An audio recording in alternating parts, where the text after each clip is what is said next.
तो दोस्तों आज हम पढ़ने जा रहे हैं क्लास 8 सोशल साइंस का चैप्टर नंबर 2 जिसका नाम है रीशेपिंग इंडियाज पॉलिटिकल मैप।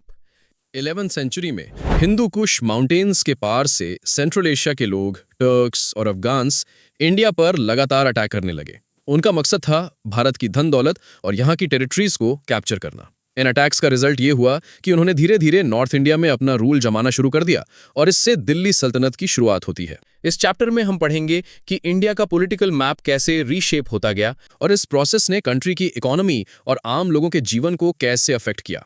और साथ ही हम पढ़ेंगे कि विजयनगरा एम्पायर क्या था, उसने साउथ इंडिया में अपना एक स्ट्रॉन्ग सेंटर ऑफ पावर कैसे एस्टैब्लिश किया। फिर हम समझेंगे कि मुगल्स का राइज कैसे हुआ और उन्होंने अपना एडमिनिस्ट्रेशन इंडिया में किस तरह एस्टैब्लिश किया। तो चलिए स्टार्ट करते हैं हिस्ट्री के इस अमेजिंग चैप्टर को।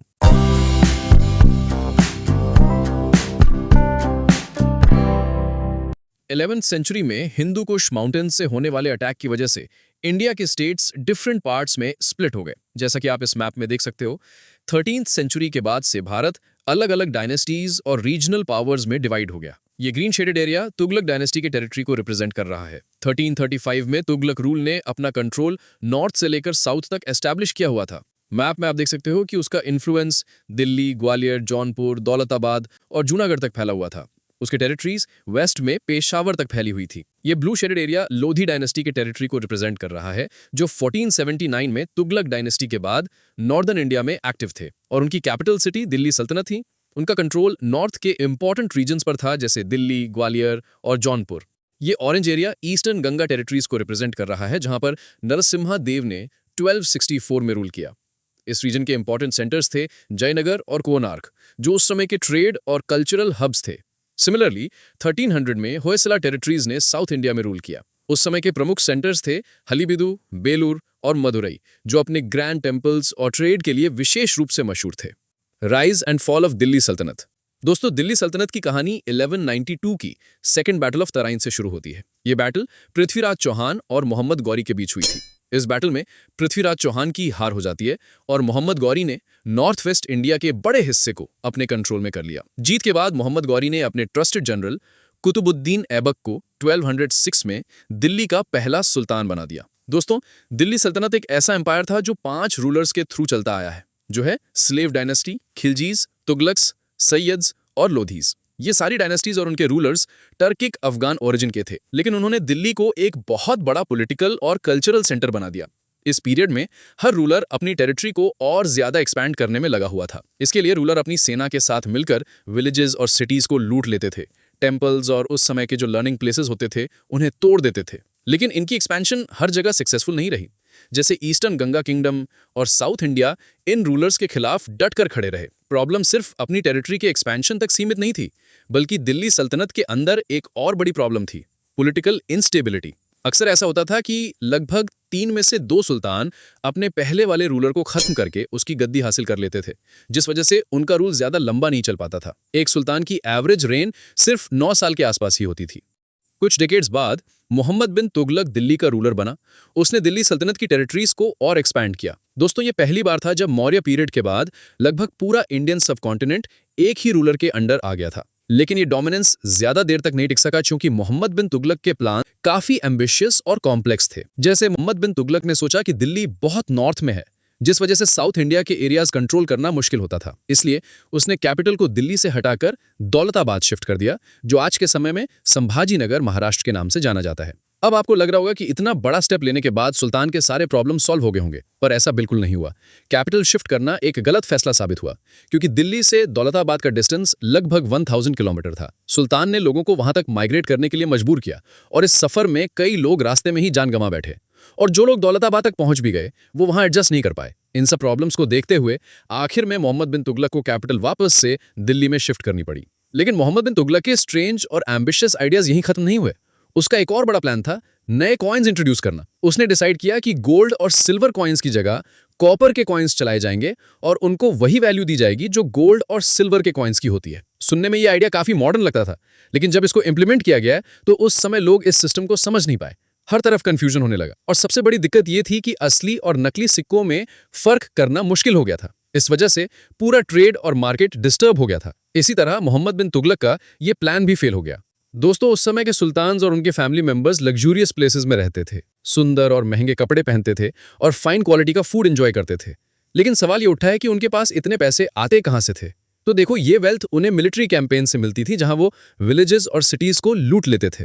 उसके अलावा जो कॉमन पीपल होते थे, उनसे अलग अलग टाइप्स के टैक्सेस कलेक्ट किए जाते थे। एक और सोर्स था स्लेवरी, मतलब लोगों को गुलाम बनाकर सेंट्रल एशिया में बेच दिया जाता था, और जो पैसा आता था उससे सुल्तान और उनकी फैमिली अपनी लग्जूरियस लाइफ एंजॉय करती थी। उनका अत्याचार यहीं तक सीमित नहीं था।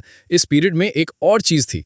मुस्लिम सुल्तान्स अक्सर जैन और हिंदू टेम्पल्स पर अटैक करवाते थे। ये अटैक्स सिर्फ सोना चांदी लूटने के लिए नहीं होते थे, बल्कि रूलर्स का असली मकसद था दूसरे धर्मों के लोगों की श्रद्धा और उनकी रिलीजियस प्रैक्टिसेस को दबाकर खत्म करना। कुछ रूलर्स ने जिजिया टैक्स भी लगाया था। ये एक ऐसा टैक्स था जो सिर्फ नॉन मुस्लिम लोग देते थे। बदले में उन्हें प्रोटेक्शन दी जाती थी और मिलिट्री सर्विसेज से छूट मिल जाती थी। 14वीं सेंचुरी के एंड में एक और बड़ी घटना हुई, तिमूर का इन्वेजन। तिमूर एक टर्किक मंगोल कॉन्करर था जो सेंट्रल एशिया से आया था। उसने नॉर्थ वेस्ट इंडिया पर आक्रमण किया और दिल्ली सल्तनत पर एक बहुत ही डेवस्टेटिंग अटैक लॉन्च किया, जिसमें हजारों लोग मारे गए। जो दिल्ली एक समय पर डेकोरेटेड और थ्राइविंग सिटी थी, वो तिमूर के अटैक के बाद बिल्कुल बर्बाद हो गई। महल, बाजार और मंदिर लूट लिए गए। तिमूर अपना सारा लूटा हुआ धन लेकर वापस सेंट्रल एशिया चला गया, लेकिन दिल्ली और उसके लोगों को बर्बादी के लिए छोड़ गया। अपनी मेमोरीज में उसने लिखा कि उसका ऑब्जेक्टिव था उन लोगों से लड़ना जो उसके रिलीजन के नहीं थे और उनका वेल्थ लूटना। दोस्तों, तिमूर के अटैक ने दिल्ली को बिल्कुल हिलाकर रख दिया था। शहर बर्बादी में डूब गया और सल्तनत की ताकत कमजोर पड़ चुकी थी। इसी बीच एक नई डायनेस्टी उभर कर आई, लोधी डायनेस्टी। ये दिल्ली सल्तनत की चौथी और आखिरी डायनेस्टी थी। लेकिन जब तक लोधी पावर में आए, तब तक सल्तनत की ताकत काफी कम हो चुकी थी और उनका टेरिटरी भी छोटा हो गया था। रेजिस्टेंस टू द दिल्ली सल्तनत। दोस्तों, दिल्ली सल्तनत पावरफुल था, लेकिन पूरे इंडिया पर तभी उसका कंप्लीट कंट्रोल नहीं हो पाया। अपने रूल के दौरान सल्तनत हर तरफ से चैलेंजेस फेस करता था। बहुत से किंगडम्स तो सल्तनत के कंट्रोल में आ गए, लेकिन eastern Ganga kingdom of Kalinga, जिसमें आज का ओडिशा, बंगाल और आंध्र प्रदेश के पार्ट्स शामिल हैं, उसको कभी भी पूरी तरह से जीत नहीं पाया। 13वीं सेंचुरी के मिड में वहां के रूलर नरसिम्हा देव हुए, जो अपनी मिलिट्री स्ट्रेंथ और कल्चरल अलायंसेस के लिए मशहूर थे। उन्होंने न सिर्फ दिल्ली सल्तनत के कई अटैक्स को फेल किया, बल्कि बंगाल की गवर्नमेंट को भी हरा दिया। अपनी इन जीतों की याद में उन्होंने मशहूर कोणार्क का सन टेम्पल बनवाया, जो आज भी उड़ीसा की शान माना जाता है।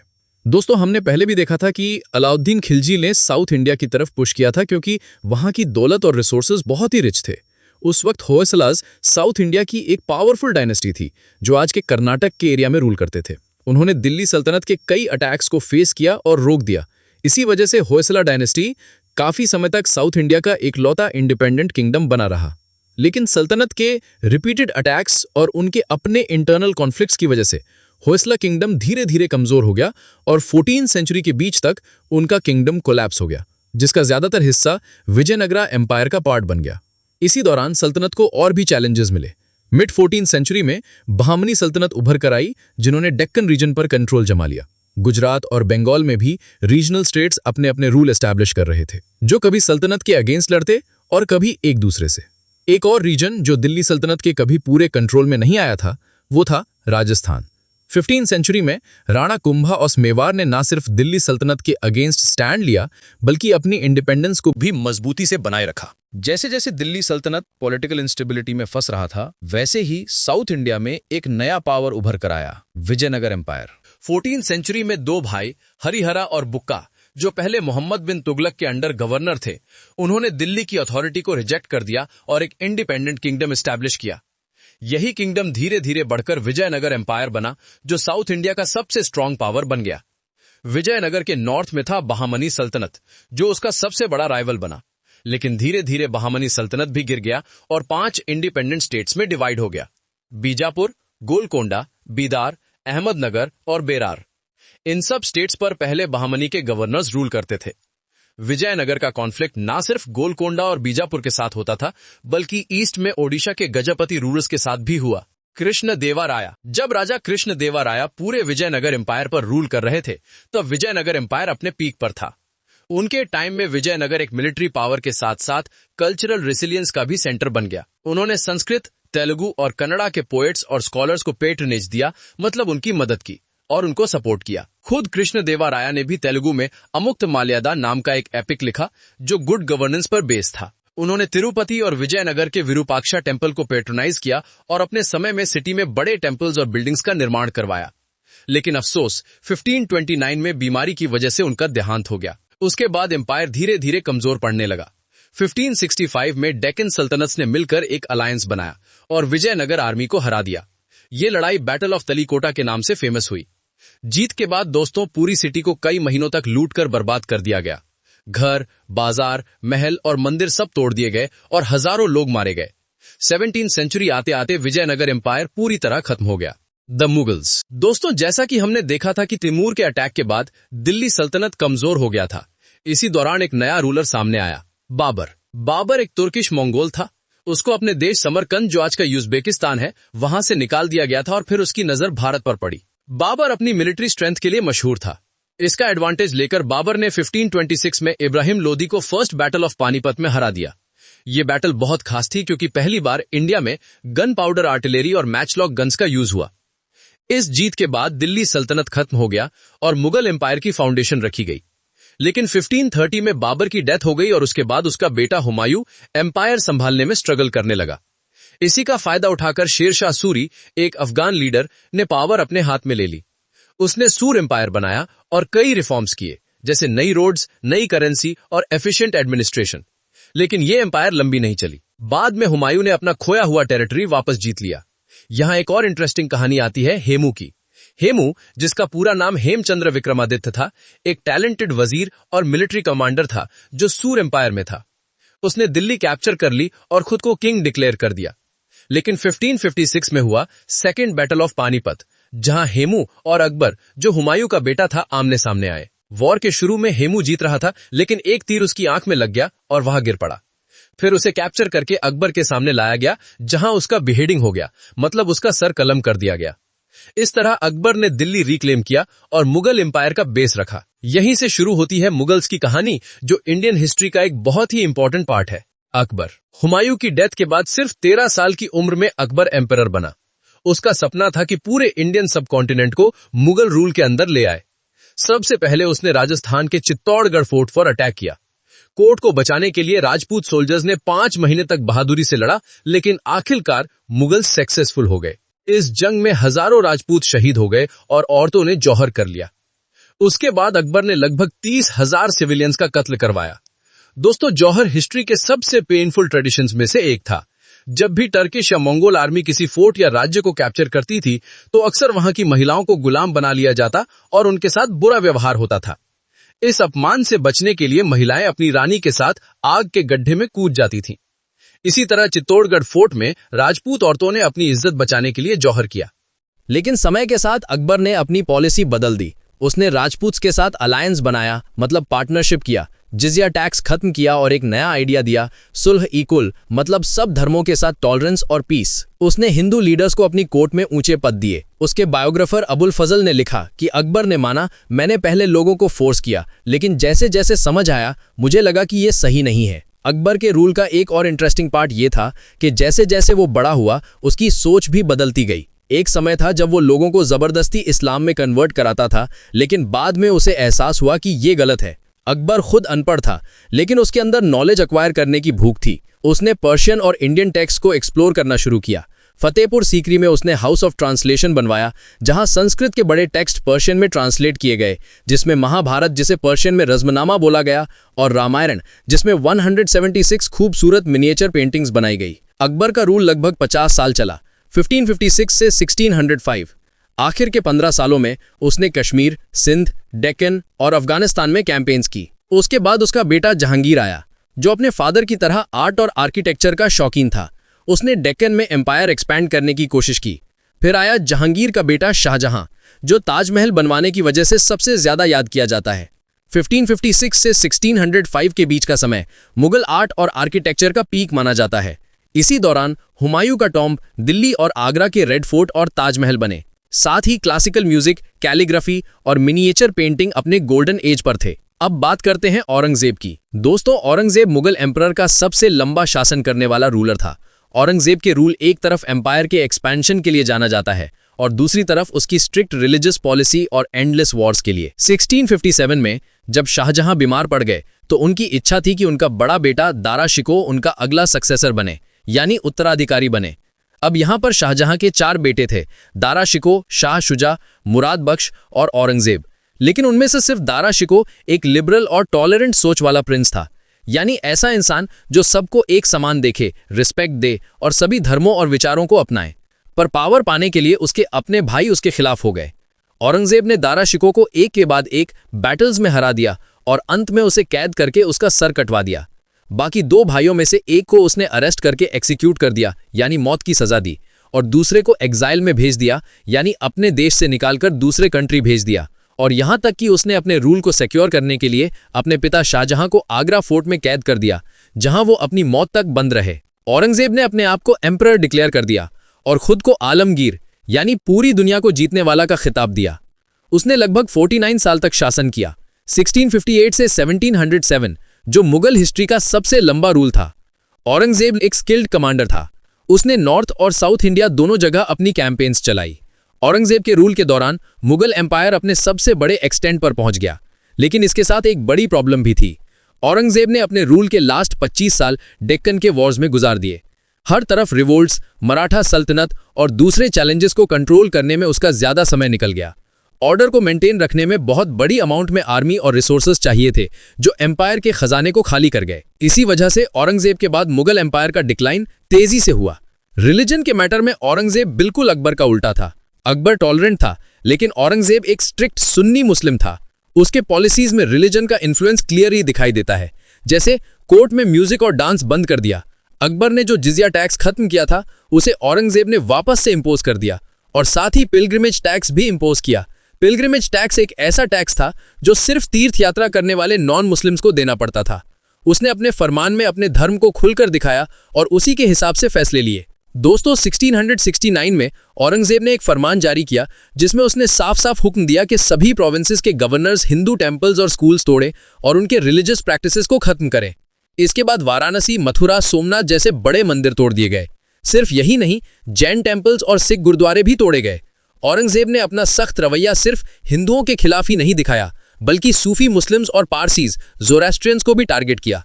मतलब उसका अप्रोच इतना रिजिड था कि अलग अलग धर्मों और सेक्ट्स के लोग भी उसके शिकार बने।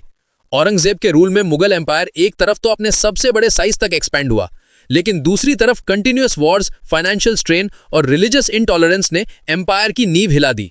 1707 में औरंगजेब की डेथ के बाद मुगल एम्पायर धीरे धीरे कोलैप्स की तरफ बढ़ने लगा। इसी का फायदा उठाते हुए अलग अलग कम्युनिटीज और रीजन्स अपने खुद के इंटरेस्ट के लिए मुगल्स के खिलाफ खड़े होने लगे। ये रिबेलियंस मुगल पावर को तोड़ने वाले सबसे बड़े फैक्टर्स बने।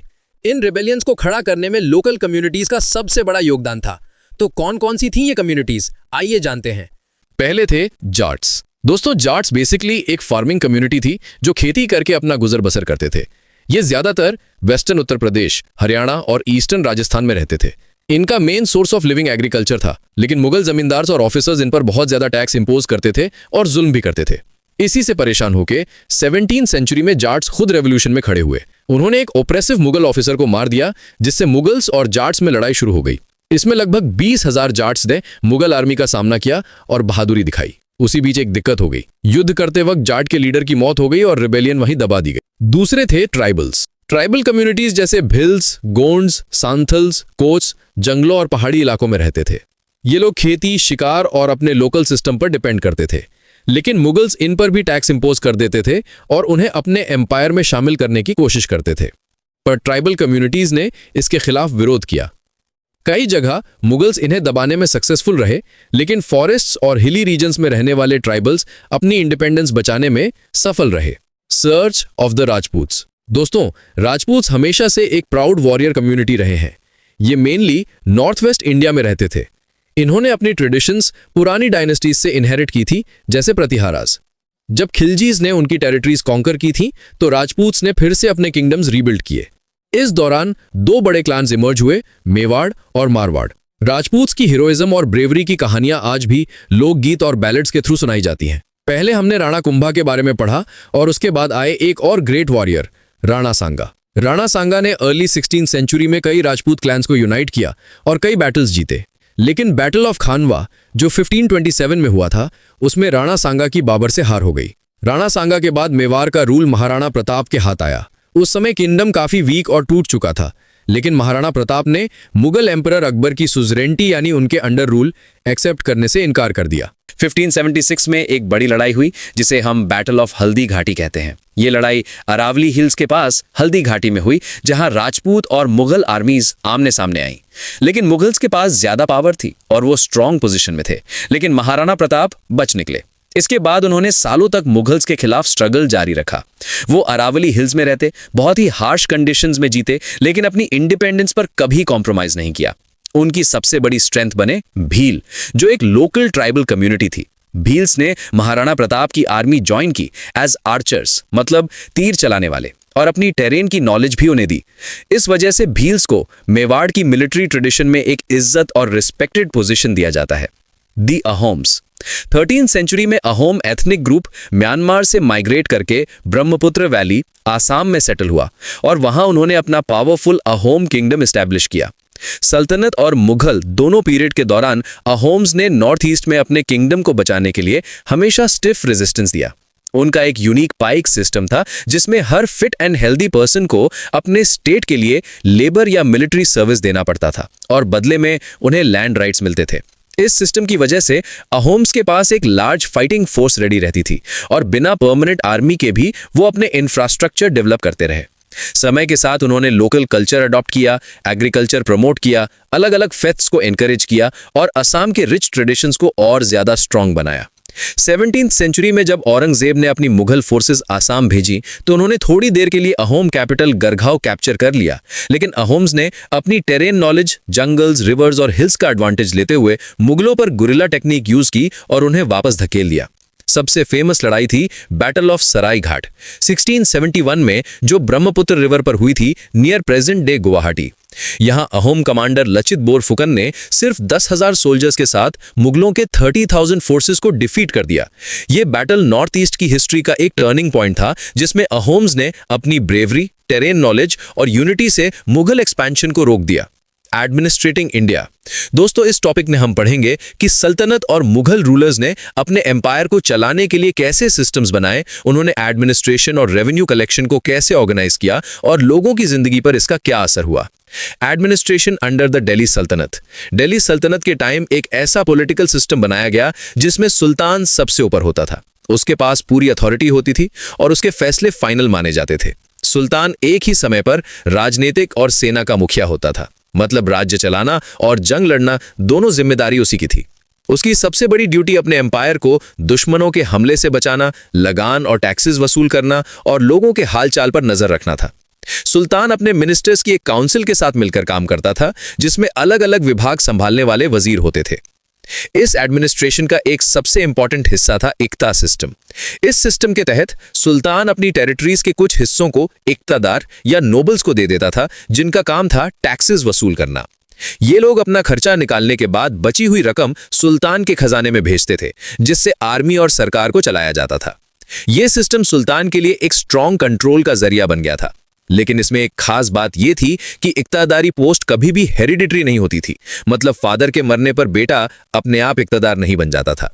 फिर भी इस सिस्टम की कुछ कमियां थीं, जैसे ज्यादा टैक्सेस का बोझ आम किसानों पर पड़ता था, रेवेन्यू वसूल करने में कठोर तरीके यूज होते थे और व्यापार के हर स्टेज पर अलग अलग टैक्सेस लगने की वजह से ट्रेड भी मुश्किल हो जाता था। The Mughal administrative framework. दोस्तों, अकबर ने मुगल एडमिनिस्ट्रेशन को सबसे ज्यादा ऑर्गेनाइज बनाया था। उसने अपने एम्पायर को स्मूथली चलाने के लिए मिनिस्टर्स अपॉइंट किए जो अलग अलग डिपार्टमेंट्स देखते थे, जैसे दीवान फाइनेंस का हेड था, मीर बख्शी मिलिट्री का, खान ई समान पब्लिक वर्क्स, ट्रेड और एग्रीकल्चर का, और सद्र जस्टिस, रिलीजन और एजुकेशन का। हर लेवल पर चेक्स एंड बैलेंसेस रखे गए थे ताकि कोई ऑफिशियल अपनी पावर मिसयूज न कर सके। इसके अलावा अकबर ने एक यूनिक सिस्टम शुरू किया जिसे मनसबदारी सिस्टम बोला गया। इस सिस्टम में ऑफिसर्स को उनके रैंक मनसब के हिसाब से सोल्जर्स, एलिफेंट्स, हॉर्सेस और कैमल्स मेंटेन करने पड़ते थे। सैलरी के लिए उन्हें जागीर यानी जमीन का हिस्सा दिया जाता था, इसलिए उन्हें जागीरदार भी कहा जाता था। रेगुलर इंस्पेक्शंस होते थे ताकि कोई ऑफिसर सिस्टम को चीट ना करे। रूलर को इससे फायदा यह होता था कि बिना परमानेंट आर्मी रखे एक बड़ी फोर्स शॉर्ट नोटिस पर इकट्ठी हो जाती थी। Non Muslims and officials. Akbar tolerant था, लेकिन हायर पोजीशंस पर नॉन मुस्लिम्स की संख्या लिमिटेड रखी गई। कभी भी टोटल एडमिनिस्ट्रेशन में नॉन मुस्लिम्स का प्रपोर्शन 33% से ज्यादा नहीं हुआ। मुस्लिम्स में भी फॉरेन ओरिजिन वाले ऑफिशियल्स को इंडियन ओरिजिन वालों से ज्यादा प्रेफर किया जाता था। Todarmal and revenue system. Todarmal, जो अकबर का फाइनेंस मिनिस्टर था, उसने क्रॉप्स और लैंड सर्वे कराया। हर क्रॉप के लिए फिक्स्ड प्राइसेस डिसाइड किए गए। एम्पायर का डिटेल्ड लैंड रिकॉर्ड बनाया गया। इससे रेवेन्यू कलेक्शन और सिस्टमैटिक हो गया और मुगल एम्पायर फाइनेंशियली स्ट्रांग हो गया। दोस्तों, अब बात करते हैं उस पीरियड में लोगों की जिंदगी की। चाहे पॉलिटिकल पावर सुल्तनत के हाथ में हो या मुगल के, एक बात कॉमन थी कि इंडिया की इकोनॉमी बहुत वाइब्रेंट थी और इसके पीछे कुछ इंपॉर्टेंट सेक्टर्स का हाथ था। तो चलिए जानते हैं उन सेक्टर्स के बारे में।